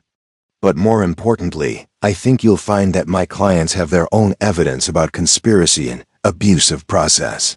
What kind of evidence? Harrison demanded. Sarah smiled coldly.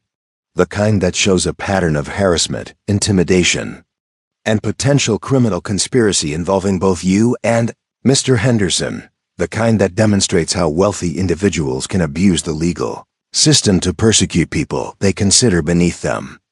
The kind that might interest both the district attorney and the State Bar Association.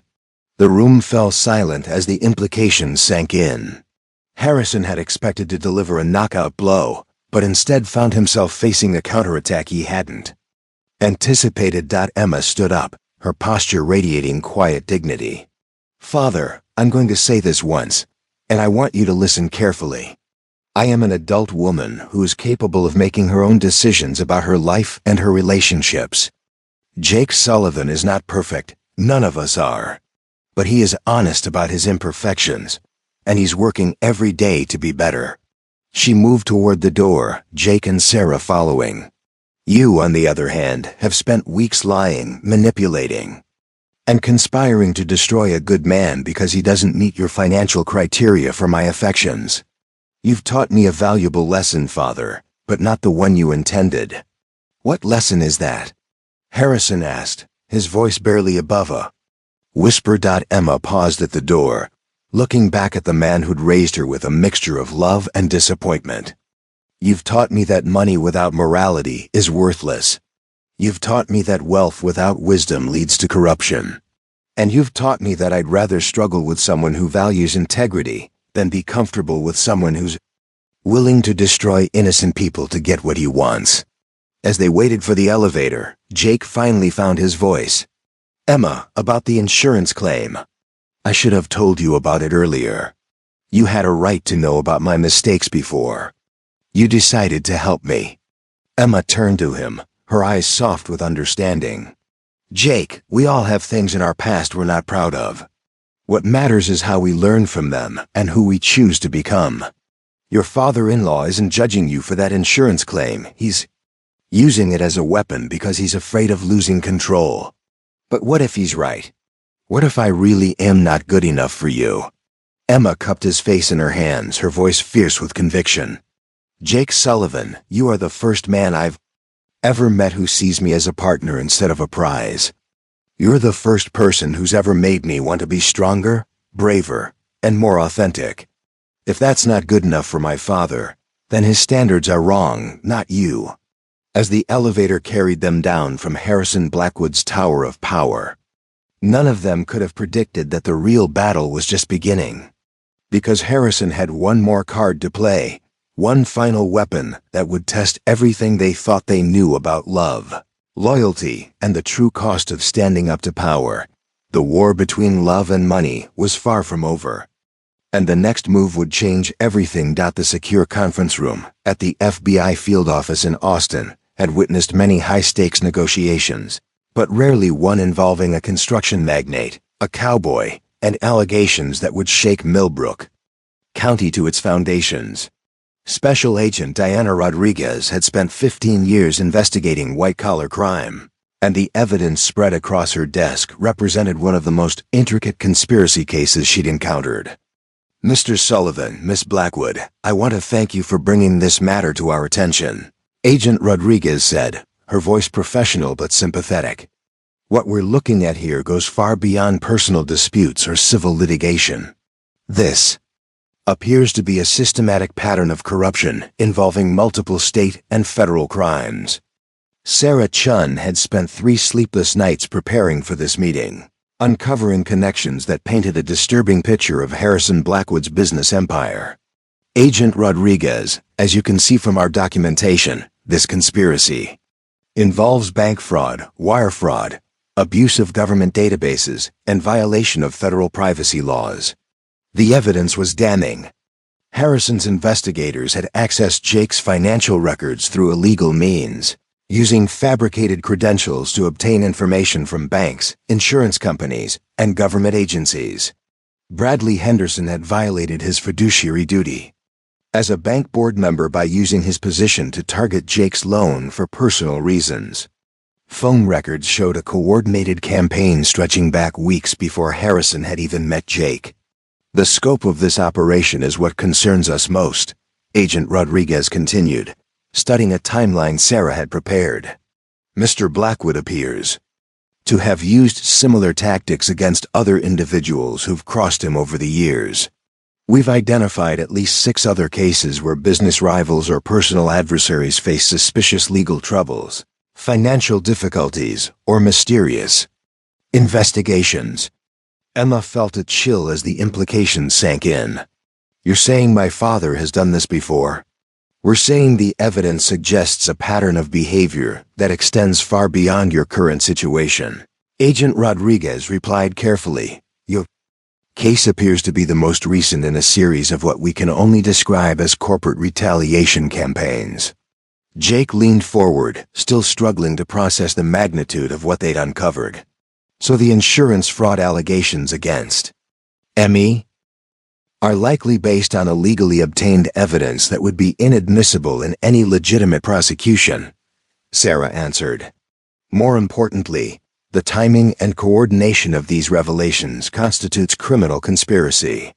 Your father didn't just investigate you, Jake. He orchestrated an elaborate scheme to destroy your livelihood and reputation." Agent Rodriguez opened another file, revealing photographs and documents that made Emma's blood run cold. "Miss Blackwood, we've also discovered evidence of surveillance activities that go well beyond what any private investigator could legally perform.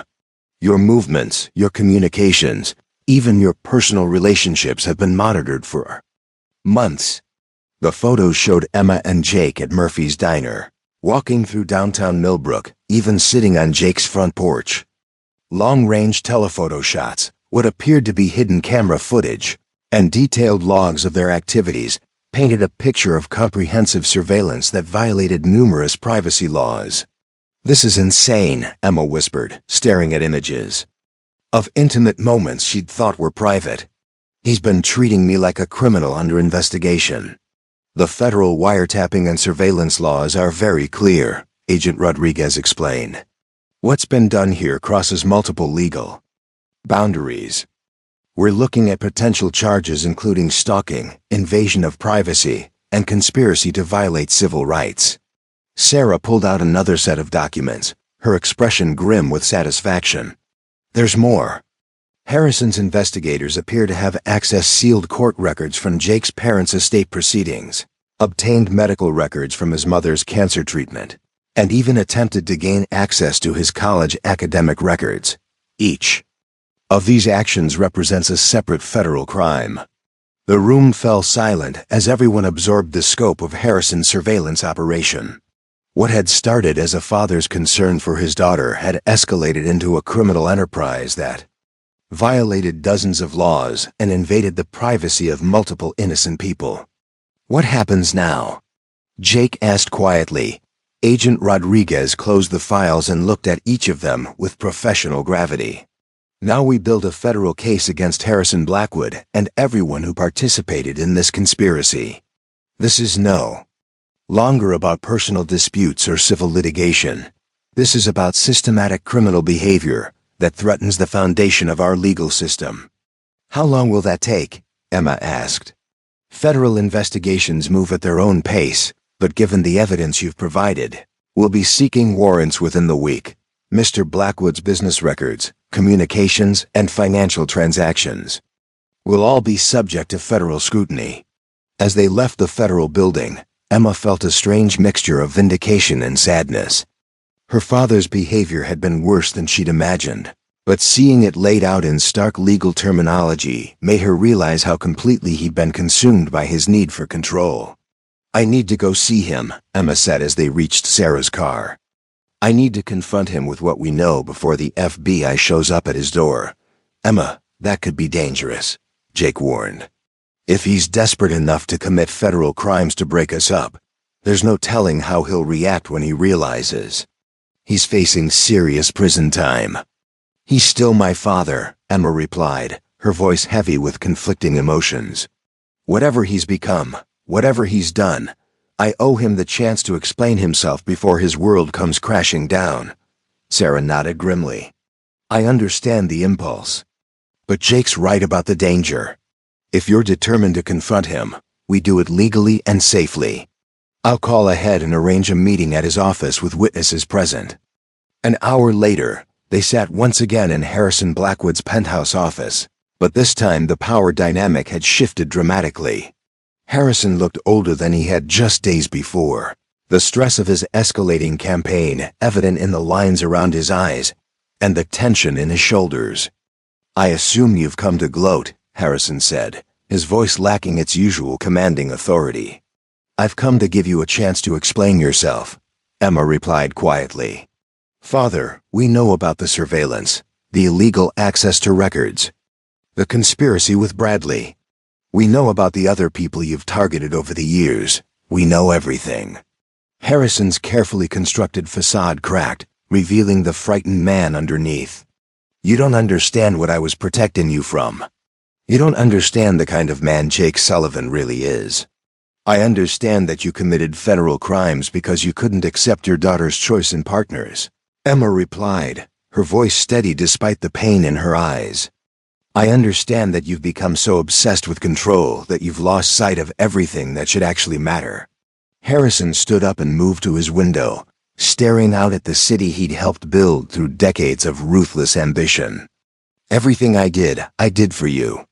Every decision, every sacrifice, every compromise, it was all to ensure you'd never face the kind of poverty and helplessness I experienced as a child.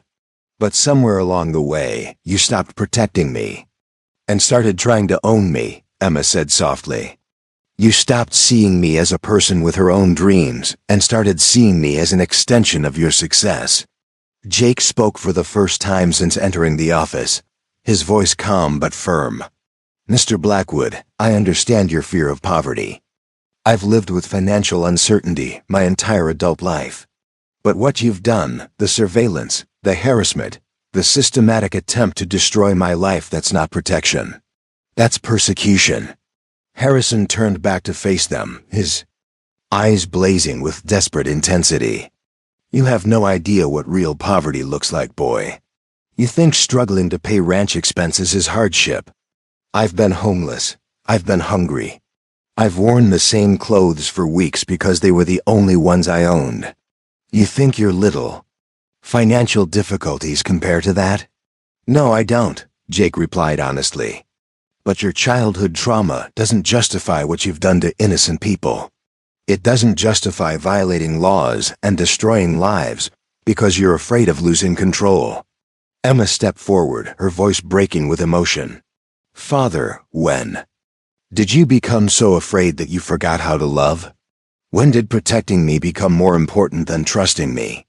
For a moment, Harrison's mask slipped completely, and Emma saw the broken child he'd once been terrified, alone, and convinced that safety could only come through absolute control.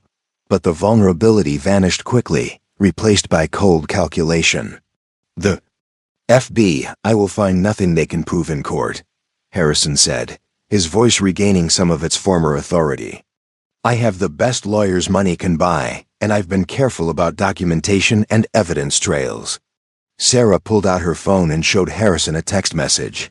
Actually, Mr. Blackwood, you might want to look outside. Harrison moved back to his window, and Emma saw his face go pale. The street below was filled with black SUVs and federal agents.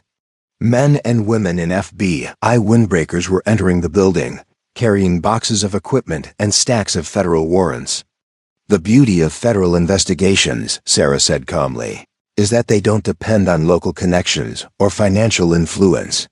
Wire fraud, bank fraud, conspiracy, violation of federal privacy laws. These are crimes that money can't make. Disappear. Harrison sank into his chair, suddenly looking every one of his 63 years.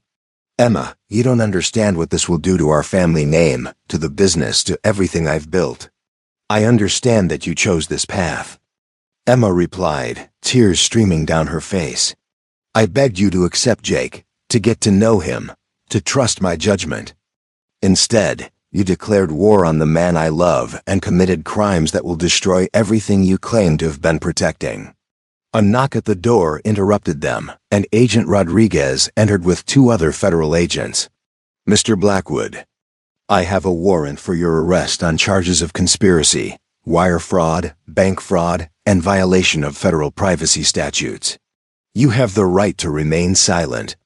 As the Miranda rights were read, Harrison looked at his daughter with an expression of desperate regret.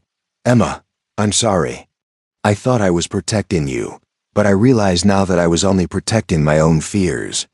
Emma moved closer to her father, her heart breaking despite everything he'd done. I know, Father. But protecting someone doesn't mean controlling them. Loving someone doesn't mean destroying everyone who threatens your vision of their future. As federal agents led Harrison Blackwood away in handcuffs, Emma felt a complex mixture of relief, sadness, and liberation. The man who'd raised her, who'd given her every material advantage, who'd claimed to love her more than life itself, had ultimately been willing to commit serious crimes rather than trust her judgment or accept her choices. Jake put his arm around Emma's shoulders as they watched the convoy of federal vehicles leave the Blackwood construction building. Are you okay? I'm sad for him, Emma replied honestly. I'm sad that his fear became stronger than his love. I'm sad that he chose control over trust, possession over partnership. But you're not sorry we fought for each other. Emma turned to face Jake, her eyes bright with tears but also with unwavering determination. Never. What we have, the partnership, the respect, the genuine love that's worth more than all the security money can buy. My father spent so much energy trying to protect me from poverty that he never realized he was trapping me in a different kind of prison. Sarah joined them at the window, watching as the last of the federal agents left the building. The charges against Jake will be dropped within the week, she said. The insurance fraud allegations were based on illegally obtained evidence, and the conspiracy charges have no merit given what we now know about Harrison's campaign against you. What happens to Harrison? Emma asked quietly. Federal prison, most likely. The conspiracy charges alone carry a potential sentence of 10 to 15 years. At his age, with his health issues, well, it's possible he'll never see freedom again. Emma closed her eyes, trying to process the magnitude of how completely her father had destroyed his own life in his attempt to control hers. He could have had everything: a daughter who loved him, a son-in-law who would have respected him, grandchildren who would have carried on his legacy.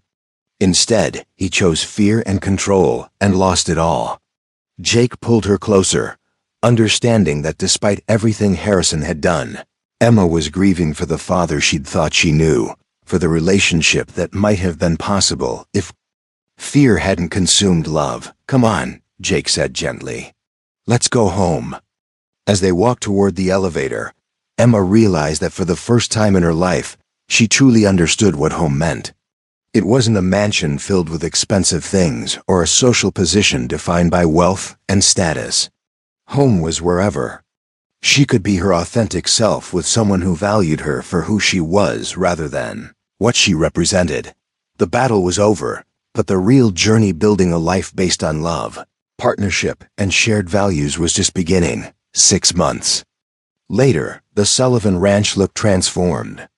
Not because of money, though Emma's partnership had certainly stabilized their finances, but because of hope. The new barn roof gleamed silver in the spring sunshine. The pastures were green with healthy grass, and the herd had grown from 12 cattle to 43. More importantly, the ranch hummed with the energy of two people building something meaningful together. Emma stood in the kitchen of the renovated farmhouse, flour dusting her hands as she kneaded dough for the bread that had become her weekend ritual. Through the window, she could see Jake working with Thunder in the round pen, their partnership as natural as breathing. The sight still took her breath away, not because of romantic idealization, but because it represented everything she'd chosen over the gilded cage of her father's expectations. The farmhouse itself told the story of their journey. Emma had insisted on keeping the original structure, honoring the 4 generations of Sullivans who'd called it home, but they'd modernized the kitchen, added a master bathroom, and created a home office where Emma managed the ranch's business affairs. Every improvement had been discussed, planned, and implemented together, a far cry from the autocratic decision-making she'd grown up witnessing. "The county inspector should be here any minute," Jake called from the porch, wiping his hands on a towel as he came inside. "You nervous about the final approval?" Emma smiled, thinking about how their definitions of nervousness had evolved. 6 months ago, she'd been nervous about disappointing her father or stepping outside her prescribed social role. Now she was nervous about things that actually mattered, whether their organic certification would come through, whether the drought would affect their hay crop, whether the new breeding program would produce healthy calves. "Not nervous," she replied, wrapping her arms around Jake's neck. "Excited. We've done everything right, followed every regulation, exceeded every standard. If we don't get approved, it won't be because we didn't earn it." The organic certification represented more than just a business opportunity, it was validation of their philosophy that quality and integrity would ultimately triumph over shortcuts and manipulation. They'd spent months transitioning their operation away from industrial farming methods, focusing on sustainable practices that honored both the land and the animals. A knock at the door interrupted their moment, and Jake opened it to reveal County Inspector Michael Torres, a serious man in his 50s who'd been monitoring their certification process with professional skepticism. "Mr. Sullivan, Miss Blackwood," Torres said, consulting his clipboard. "I've completed my final inspection of your operation, and I have some observations to share." They gathered around the kitchen table, the same worn oak surface where Jake's grandfather had planned his own dreams decades earlier. Torres spread out forms and photographs documenting every aspect of their ranch operation. "I'll be honest," Torres began. "When I heard about this certification application, I was skeptical. Most operations that attempt organic transition do. If for marketing reasons, trying to capture premium prices without understanding the real commitment involved." Emma felt her stomach tighten, but Jake's steady presence beside her provided reassurance. "However," Torres continued, "what I've observed here over the past 6 months represents a genuine commitment to sustainable agriculture that goes beyond profit motives. Your soil management practices, animal welfare standards, and environmental stewardship exceeds certification requirements in every category." Jake reached for Emma's hand under the table, both of them hardly daring to breathe. "Congratulations," Torres said with his first smile of the visit. "Sullivan Ranch is officially certified organic, effective immediately. You should receive your official documentation within the week." Emma felt tears spring to her eyes, not just from relief, but from the profound satisfaction of knowing they'd earned this achievement through honest work and shared commitment. This wasn't success handed to them through family connections or Financial manipulation. This was success built one careful decision at a time. After Torres left, Jake and Emma walked through their operation together, seeing it with new eyes. The certification opened doors to premium markets, restaurant contracts, and direct-to-consumer sales that would make the ranch not just sustainable, but genuinely profitable. "Your father was wrong about one thing," Jake said as they watched their cattle grazing in the certified organic pastures. "Love doesn't conquer all by itself, but love combined with hard work, mutual respect, and shared values, that's a pretty powerful combination." Emma nodded, thinking about the transformation they'd both undergone. Jake had evolved from a struggling individual rancher into a confident partner who valued her business acumen as much as her emotional support.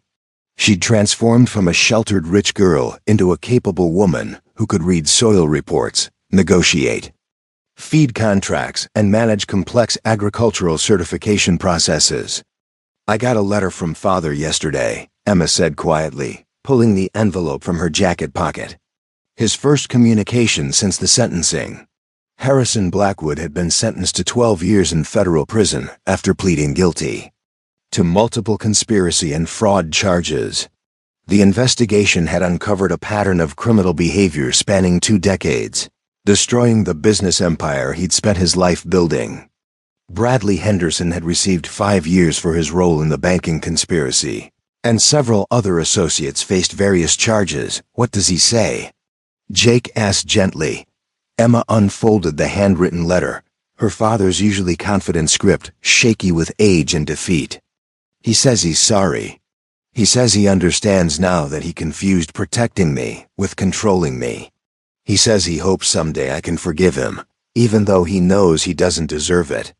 Jake studied Emma's face, seeing the complex emotions she still carried about her father's choices. "How does that make you feel?" "Sad," Emma replied honestly. "Sad that it took losing everything for him to understand what should have been obvious. Sad that his fear was stronger than his love, but also relieved, I guess.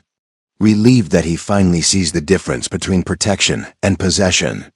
They continued their walk in comfortable silence, each lost in thoughts about how dramatically their lives had changed. As they approached the small family cemetery where Jake's parents and grandparents were buried, Emma felt the weight of the legacy they were now responsible for carrying forward. "I've been thinking about something," Emma said as they stood beside the weathered headstones. "About what we want our own legacy to be." Jake turned to her, seeing something in her expression that made his heart race. "What kind of legacy?" "The kind that shows love is stronger than fear. The kind that proves partnership creates more than individual effort ever could. The kind that—" Emma paused, suddenly nervous in a way that had nothing to do with business or certification. "The kind that includes a family of our own." Jake felt his breath catch, understanding that this conversation had shifted into territory more important than any business decision they'd ever made. "Emma, are you saying—" "I'm saying I want to marry you, Jake Sullivan. Not because it's practical or convenient or socially appropriate, but because I can't imagine building a life with anyone else. I'm saying I want to have children who grow up understanding that worth isn't measured in bank accounts, but in character, integrity, and the courage to fight for what matters." Jake dropped to one knee right there in the family cemetery, pulling out a simple gold ring he'd been carrying for weeks, waiting for the right moment. "Emma Blackwood, you've made me braver, stronger, and better than I ever thought I could be. You've shown me that true partnership means supporting each other's dreams, while building something bigger than either of us could achieve alone. Will you marry me?" Emma's answer came through tears of joy and a kiss that sealed their commitment, not just to each other, but to the values they'd fought to defend. When they broke apart, both were laughing and crying, overwhelmed by the rightness of the moment and the future stretching ahead of them. "Your father was right about one thing," Emma said, still holding Jake close. "Love doesn't pay bills or solve practical problems by itself. But what he never understood is that love gives you the strength to face those challenges together, to work harder and dream bigger because you're not fighting alone. As spring gave way to summer, the Sullivan Ranch became a beacon for other young couples trying to build authentic lives in a world that often valued appearance over substance.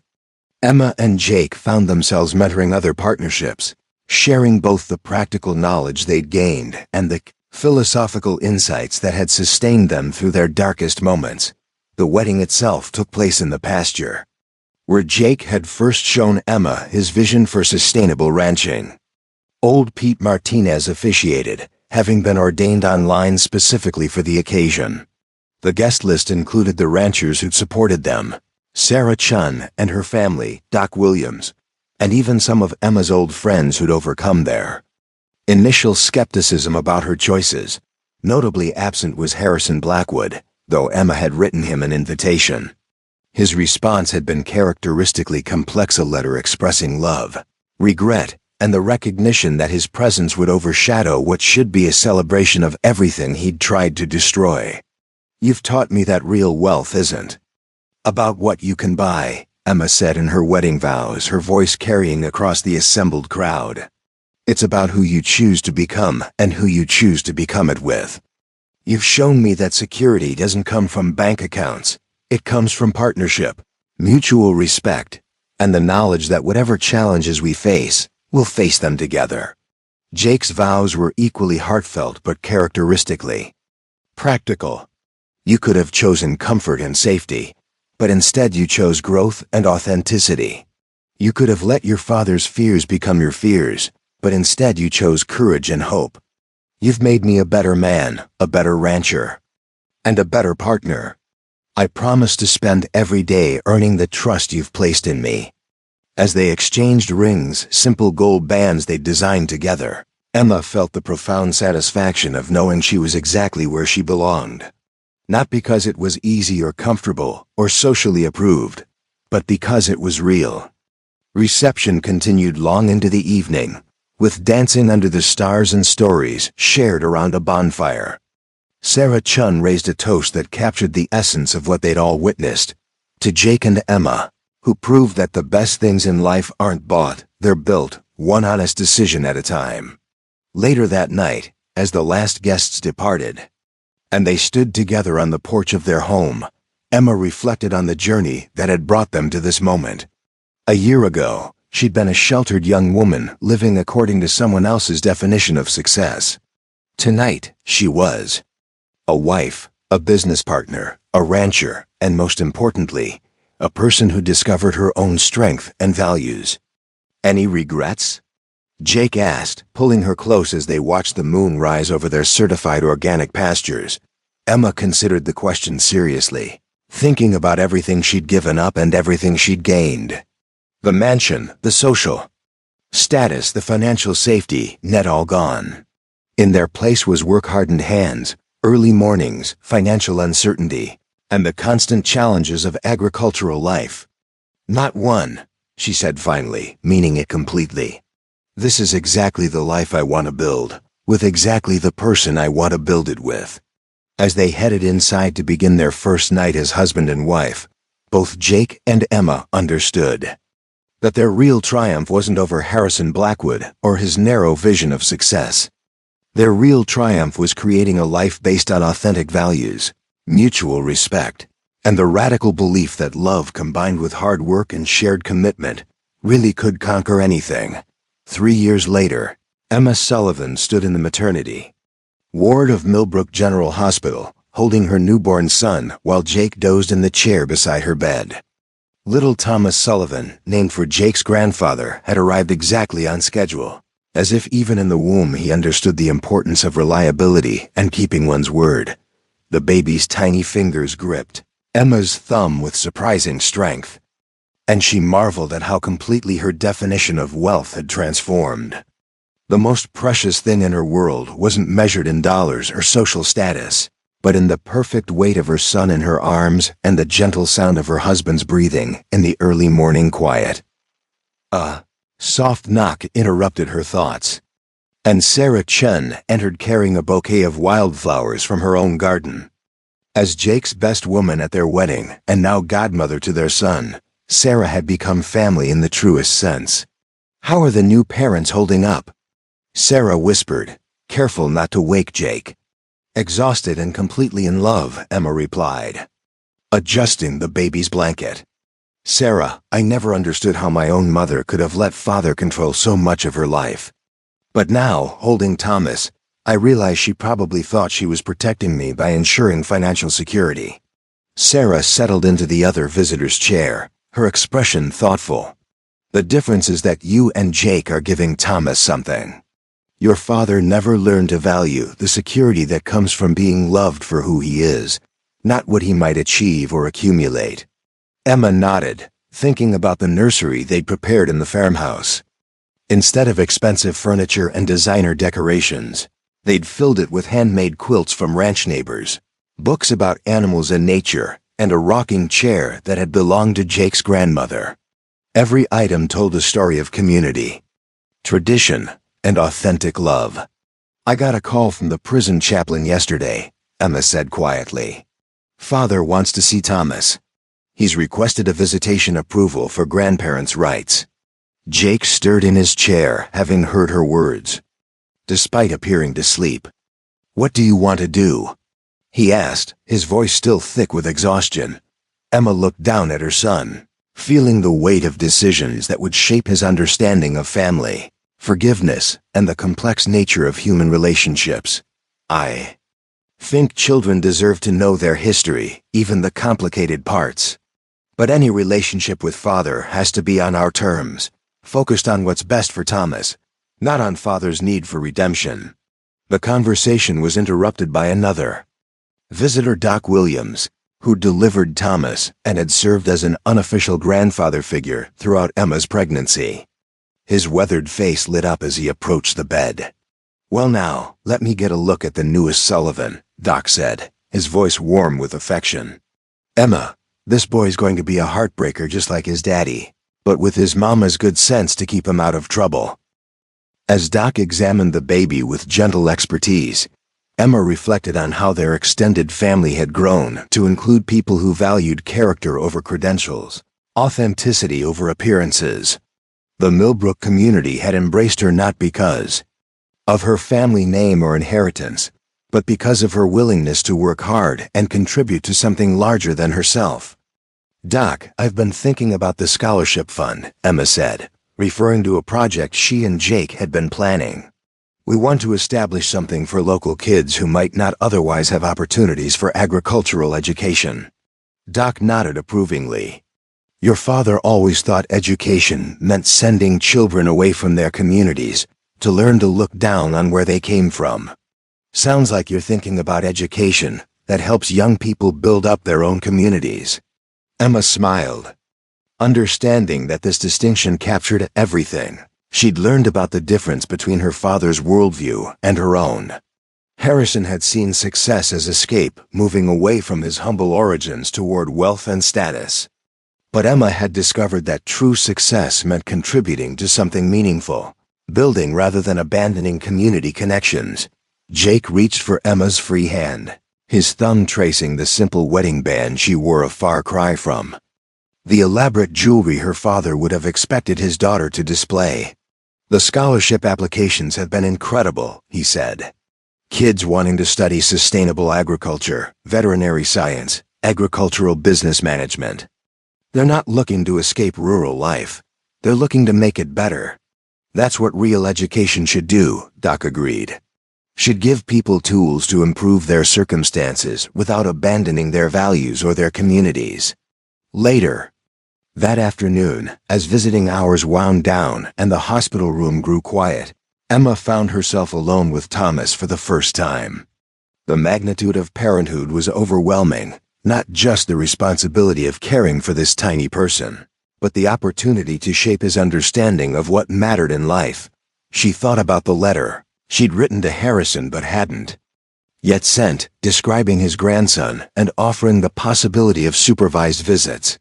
The letter acknowledged his desire to be part of Thomas's life, while making clear that any relationship would be conditional on his respect for the boundaries she and Jake had established.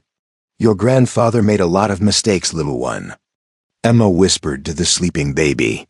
He confused protecting people with controlling them, and he forgot that love means trusting the people you care about to make good decisions.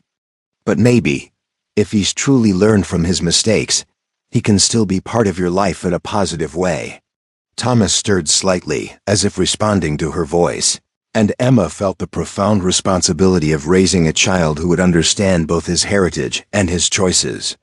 She wanted him to know about his grandfather's achievements and failures, to learn from both without being defined by either. Jake returned from the cafeteria, carrying coffee and wearing the expression of a man still adjusting to fatherhood. "Just got off the phone with old Pete," he said, settling back into his chair. "The ranch community wants to organize a barn raising for the new equipment storage building. Says it's their way of welcoming Thomas to the world." Emma felt tears prick her eyes, touched by this continuation of traditions that valued community support over individual struggle. "When I first met you, I thought I was choosing between two different lifestyles. Now I realize I was choosing between two different philosophies, one based on fear and control, the other based on trust and partnership. And now we get to teach Thomas about both, so he can make his own informed choices," Jake added, understanding the complexity of their situation. As evening settled over the hospital, Emma reflected on the journey that had brought them to this moment.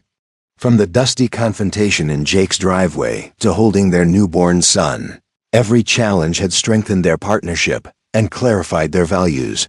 The ranch was thriving. Their marriage was built on genuine respect and shared goals, and their community had embraced them as contributing members rather than outsiders seeking acceptance.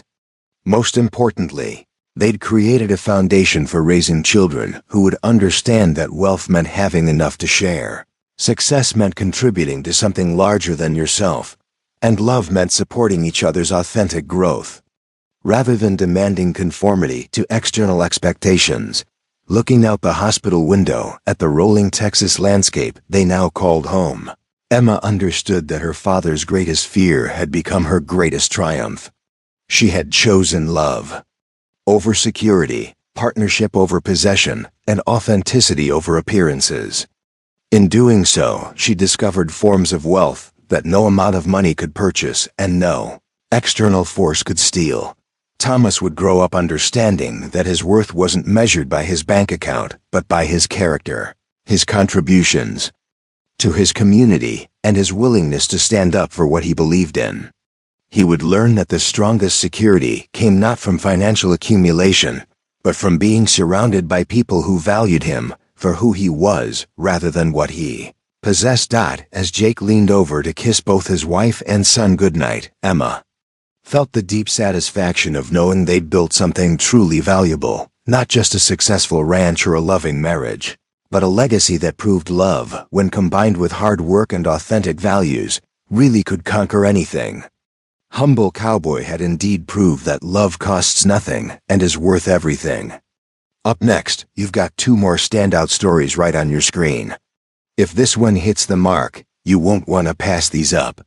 Just click and check them out. And don't forget to subscribe and turn on the notification bell so you don't miss any upload from us.